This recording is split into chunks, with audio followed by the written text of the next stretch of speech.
And welcome to Rugged Outdoors Guide. My name is Pete, and this is my gorgeous wife, Deb. Welcome to the show. Thank you. So, Deb, if you've seen any of my other videos, you may have seen her here and there holding up a canoe. Usually I'm on the other side of the camera. That's true. That's true. So this time is her first official time on camera. We're starting a whole new series here, and it's a series called Save or Splurge. Splurge or Save, whatever it is. We're talking about camping equipment, canoe camping, kayak camping, stuff that you can save money on if you don't already have or you need to replace. But there are things that you really don't want to save on when it comes to your safety and your comfort. Those are two areas that I would suggest you do not save too much money on, because obviously if you're unsafe, you're not going to enjoy yourself. And it could be a whole lot worse than just not enjoying yourself. But if you're not comfortable, then you're never going to want to go canoe camping again, which means that even the products that you bought that you saved on, even they're too expensive because you're never going to use them again. So they're a waste of money. Right? Yep. That's totally true. It's basically it. So guys, we're going to do, now I have seen, you said you haven't seen, I have seen videos all over YouTube that are like this, right? They're in the camping niche and they do talk about, do I save or do I splurge? The problem is, I told you what the problem was, right? What's the problem? Remember the problem? She doesn't remember the problem. Okay, the problem is that what they do is they cover the entire spectrum of every product you could possibly buy for a camping trip in one like 10-minute video. And they'll say stuff like, I would, for a knife, I would suggest you spend. Don't splurge. Yeah. Okay? And for a good sleeping bag, I think you should, you should spend. Don't save on that. So they're not going into detail about. There's no detail at all. Right. Okay. And that is doing you guys a disservice, because I think you deserve to know more of the detail. If I'm going to tell you to not save money on a particular product, I think you guys deserve to know why. Right? So, with that, today is our first one. We're starting... Tents? Is that what we're doing today? I guess we're doing tents, eh? We're talking about tents. Okay.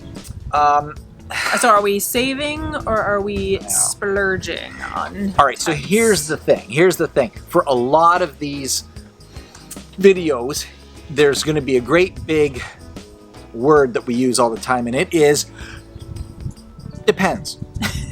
I know that sounds kind of weird. I'm not talking about diapers or anything like that, all right? It really depends on the circumstances. Now, that's not a cop-out, because we're going to actually tell you a little bit more about that. So one of the things regarding tents, again, it really depends. So are you going away on just a quick weekend jaunt, or are you seriously doing this? Like, are you going on like 7 wilderness trips a season or a year into the wilderness and, spending lots of time, like 2 weeks at a time or whatever? Yeah, it'll make a big difference. But I can generalize and average out. So I would say, even for a shorter trip, a tent is kind of an in-between one. I want to say splurge, because who doesn't want a better product, right? Yeah. But if you are really careful, you can save as long as you take some precautions. Like, for example, you could splurge on a really, really good tarp, a big one, and then Get a lesser expensive tent. Yes. because the tent doesn't have to be as weatherproof, right? So there are some considerations. Yes. I have about 5 or 6 tents. All right. Now, right here on the table, I've got a couple of unique products. We could do. Actually, we start. What is this one? The Montague. What type of a tent is that? That doesn't look like a tent. This looks like a tent. This is a pop-up. Okay. So, guys. Yes, thank you, Vanna. This is a pop-up tent. Okay. So, guys, this is a very, very cool product. I bought this a couple of years ago, and I wish I could say it's like one of these high-end brands, like a Marmot or a Eureka or something like that. It's a broad It's not, yeah. Well, don't even show the brand. Okay, so this tent is, like, similar ones are available just about anywhere. I got this at a big box store. If you're Canadian, you will know about Canadian Tire. That's where I got it. All right. So why did I even bother getting it? Because I like higher quality stuff, and this wasn't super cheap. It was well over $100. So why would I buy it? Well, check this out. This is actually a backpack. All right. So it's very light, but it is meant to be worn on your back, and so it's great for, like, you know, if you've got a younger person, like a ease young of carrying, kid, for it's sure. just, you just throw it on them. Yeah. So you can do it yourself. That's great. you can carry it yourself, but on portages, you're probably going to have more stuff to carry on your back, more worry about, like a food barrel and a dry bag, which we will get into later on in a different video. So that's what sold you on this, was the straps on the back? No, not totally. Oh, okay. It was the big ask. You're making me look like I don't know what I'm doing. All right, so the pop-up. Now, I don't know how many of you guys have issues of when you get to the campsite. Sometimes if you're paddling a bit longer, I know I've run into this problem on more than one occasion, especially when I was younger with my dad. Dad would always want to go canoe as long as possible, and I'm looking and the sun is setting, and I'm like, we're on the water, Dad. We don't even know where we're going to camp. Sometimes we've gotten at campsites kind of after dark, and the last thing you want to do is now roll out a tent, start unfolding it, and then hope that you have enough light to kind of shove the sticks and the poles here and there and try to get it all together, and then try to find maybe some trees to tie, a line like for your fly or your tarp or whatever. Oh my goodness, guys, this thing sets up in less than 1 second. That's true. Now, that's a good thing. So, I mean, obviously, yes, no, obviously, but so it's a good thing that it sets up quickly. So that's its advantage. But like, what's it made of? Its material, what's the hydrostatic head? Like all that kind of stuff. Hey, we'll get to that in a second. So this is not a super high quality tent. It's not. It's over $100 Canadian. So it'd probably be under $100, or maybe a little over now with inflation doing what it's doing. But this particular tent, the floor is definitely not waterproof. It's just nylon. It's the same as the sides, which I have my own issues with that. I don't like that. I like the old style tents. And look what it says. It says right on it, 800 millimeter. So yeah. Sorry, I jumped the gun. Wow. A little bit, but there you go. We'll get into it.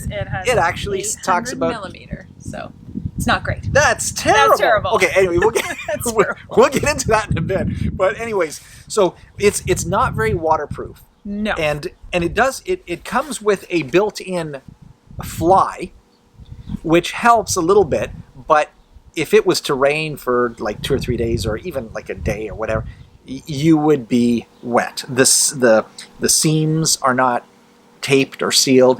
It's not that kind of tent. It's a tent that you'd be okay with a good ground sheet and a tarp that you did not try to save money on. Okay, that's what I would call it. Or if it didn't rain. Or if you knew, for sure that's right. If you know for sure it's not going to rain, guys, this is what you want. This could be a save. It could be a save. It could be a save, but you want to have a good tarp. Yeah. Or you want to just check the weather forecast. Yeah. Make sure that it's a very low chance, if any at all, of rain. Right. So depending on which part of the country you're in, you might get a lot of great days. This is great for that. Yeah. You just go whoosh, and the tent pops up. But it seems to me that it would be a way more prudent purchase to buy something that obviously is not just good in perfect conditions, right? Exactly. Yes. So chuck it. All right. So we've got we've got a couple more.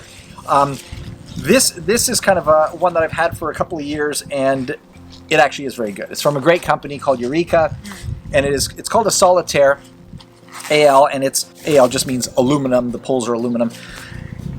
It is a great tent. The problem is that now you're getting a little bit higher in price. Actually, this one's not bad. This one's only about like $130 US at the moment that I'm making this video, and it's relatively small and light. The problem is that it really only fits one person, and it's kind of even awkward to get into it. And you really can't store anything else. I did a review on this tent not too long ago, and I said you could put other stuff in it. technically, I guess you can put a little bit. You got like this much room, but it doesn't really hold a lot of extra gear or anything like that. However, it does have taped seams, that's like a great thing. You want to do that. You can buy kits that can seal your seams if you don't have it, but it's never as good as getting it from the factory. So it's always a good thing to keep in mind when you're looking for a tent. That goes a long way to keeping it weatherproof. So this really is weatherproof. I've been in the rain. I been on a trip last year. It rained every single day. It was only a 5-day trip, but it rained every single day, and I didn't get wet in the tent. So that's a good thing. Can I interrupt you and actually tell you a story that I have actually probably never actually told you before? This is brand new information. Something I have never told you before. All right. When my parents got married, they went on their honeymoon, and then right after they got home from their honeymoon, they decided to extend it and go on a camping trip. They thought it would be really romantic to go on just a really fun camping trip. So they packed up their station wagon and they put their tent in and everything. And they were so excited. They got everything set up. And wouldn't you know it, the very first night that they were there, it poured. And their tent wasn't waterproof at all. And so every single thing inside the tent got wet. In fact, it was so bad that everything was kind of almost floating in the morning. It was so bad. They were completely miserable. And seriously, they said, that's it. We're done tent camping. And obviously, what happened, right? My parents ended up going and buying a camper, a huge camper, and never ever went tent camping again. True. So there you go. So there is a good reason to actually splurge. We should probably cut in here and actually talk about hydrostatic head. Well, yeah, that's one that we mentioned it earlier. Yeah. And so, what is it? So, hydrostatic head is basically the rating that the manufacturer comes up with as to how waterproof their tent is, or their rain jacket, or whatever. So basically 3,000 millimeters is a good entry level hydrostatic head. It'll keep you waterproofed in a tent. In a tent, yeah. And then it just goes up from there. The numbers just go up from there. Okay, so I think 5,000 is actually pretty good for a tent. Really good, yeah. Yeah, it is. 10,000 is good for a jacket. Right. Yeah. Okay, so keep in mind if you can find HH or hydrostat, hydrostatic head. Look for that on a label. Yeah. This really cheap tent that we talked about does have that. 800 millimeters on this. Yeah, 800, that's bad. It needs to, I would say, try to keep it close to 3,000 if you're going to have any sort of level of comfort in the rain. Try to get it higher than that if you can. Okay. If you can. Good. Okay? Yeah. Perfect. So I have something here that, it says hammock, but I consider this a tent because this is really... He just jumped in the shot. I don't think he did. You know what? Just pick him up. Sorry. Oh, come here. Do you want to come see? He's like... Do you want to come see everybody? You're kind of dirty. He's a little bit distracting. Yeah, he is a little bit distracting. But all right, so you might have to... This is Tucker. He's 6 months old or so. He's not a rugged outdoors dog. No, all right, he's so just cute. I was trying to keep him a secret from you guys, but that didn't work. Go. All right, it's not the last. You haven't seen the last of him. Okay. So this is a hammock, but it's actually a hanging tent. I don't know if you guys have heard of a bridged hammock. I've done an entire review on the Helsden hammock, and it's a bridged hammock, which just means there's support rods that keep it flat, and then the rest of the design lengthwise is designed in such a way that it doesn't sag. So you can actually sleep on your front. You actually can do that. I've tried it. It's also a 360-degree bug protection shelter. It's also got a fly, a rain fly, which is waterproof. I like that fly on it because you can slide it off, and then you can actually look up and see the stars at night. You can. It's just like a regular hammock, but then you slide it back, and you've got a rain fly, and then you can actually slide one of the panels. There's 2 panels that go over you, and if you slide one of them off, you can see way up in the sky through little windows. Yeah, little windows. Yeah. You can check out our review on that. So it's a great piece of camping equipment. It's one of the very few of its kind that exist in the world. The problem is, look at this. Here's a one-man tent.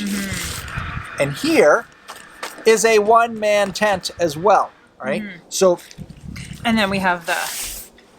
Well, that's ow. That's a two-man tent. So the thing is, this actually is meant for one person, and it's about twice the weight and size of this Eureka one-man tent, right?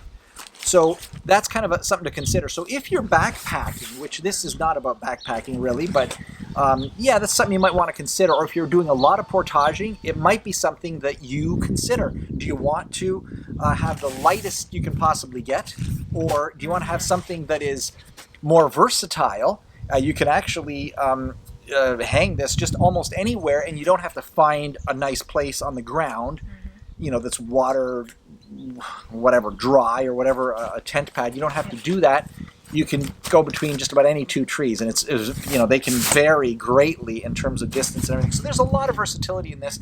But guys, this is, take a guess how much? I was gonna say, is this a splurge or is this a save? I'm pretty sure this is a splurge. It's a splurge, but it's not the price of some of the really, like, what is it, Big Agnes and stuff, where like a really good tent is like $900 US. This is not even close, but it's not $100. Any idea? I'll say $250.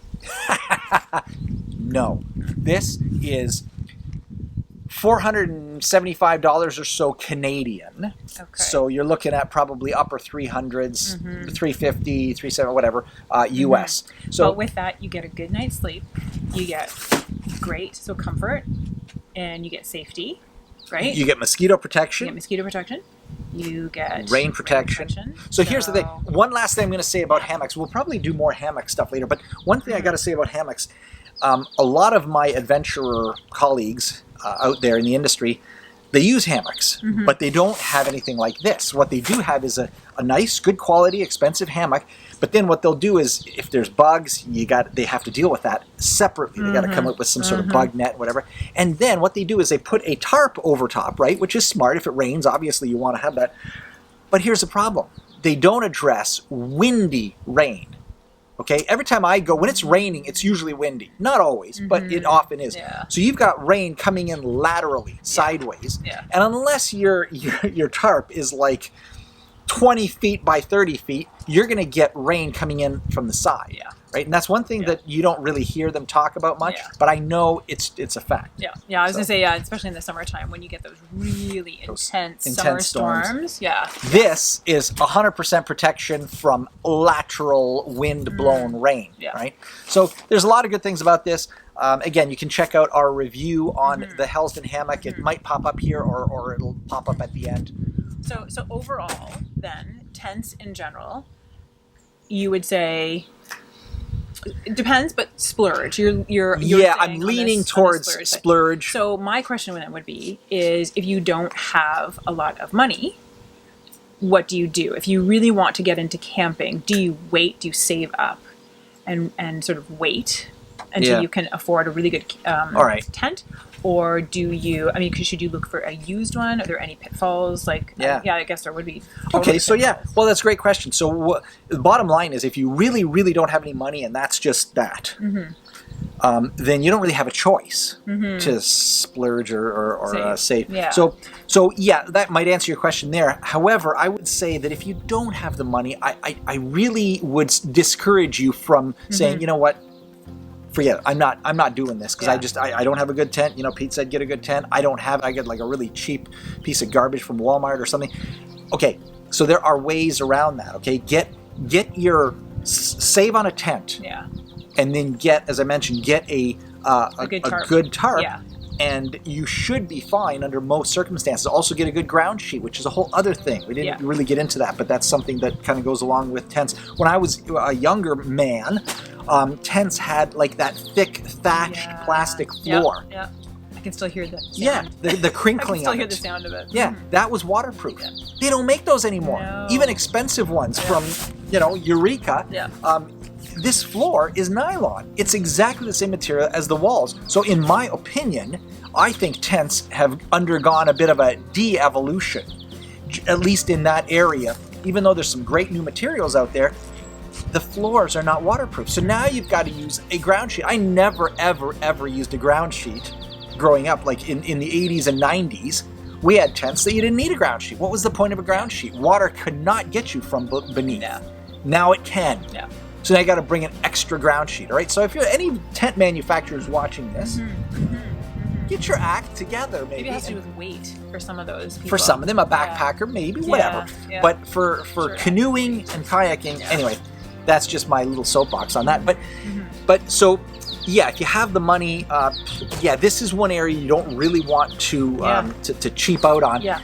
You don't want to have an experience like my parents. Well, yeah, because then that turns you off forever. Yeah. So the last thing I'll say, you asked if what the alternatives are. You can get stuff on like Craigslist or if you're in Canada, like Kijiji or something like that.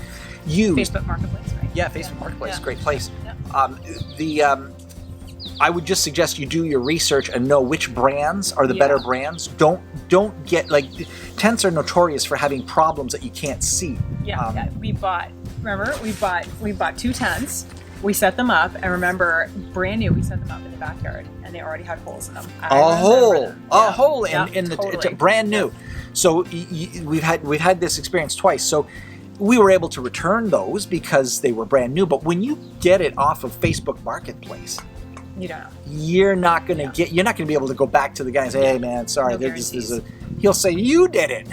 So I would strongly suggest, number one, do your research, get some good names like Big Agnes or Eureka or Marmot, or and there's others. Look at some better names, and then, if at all possible, guys, please, when you meet the person who's the seller, try to come to an understanding that this is a relatively significant purchase. Yeah. So set it up. Can you let me set it up, and then can I use your garden hose maybe to see what is it rainproof? Yeah.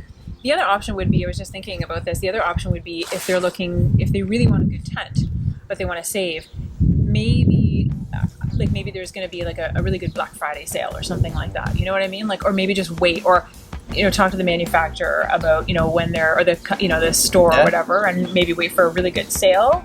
And I was going to say a scratch and dent, but you don't necessarily want a scratch and dent tent. Yeah. Unless you can patch it, right? So you can. So we've done that. We've patched tents with buying a tent. Maybe if you do get a good used tent, like a Big Agnes, you could get. If you got a really good deal on it, but the owner says, "Well, look, there's a little hole right here." You could patch it. Yeah. You can, and there's ways. We'll talk about some of these things in the future. I've patched tents with just Gorilla Tape and just Gorilla Tape, and it does a decent job. But there are better ways with a tiny bit of epoxy and a little bit of nylon. That'll be way more waterproof than any other part of the tent. All right. So anyway, we won't get into all that. But guys, we're done. Yeah, I think that's it. That's a wrap. That is a wrap for episode 1 of Save or Splurge. Yeah.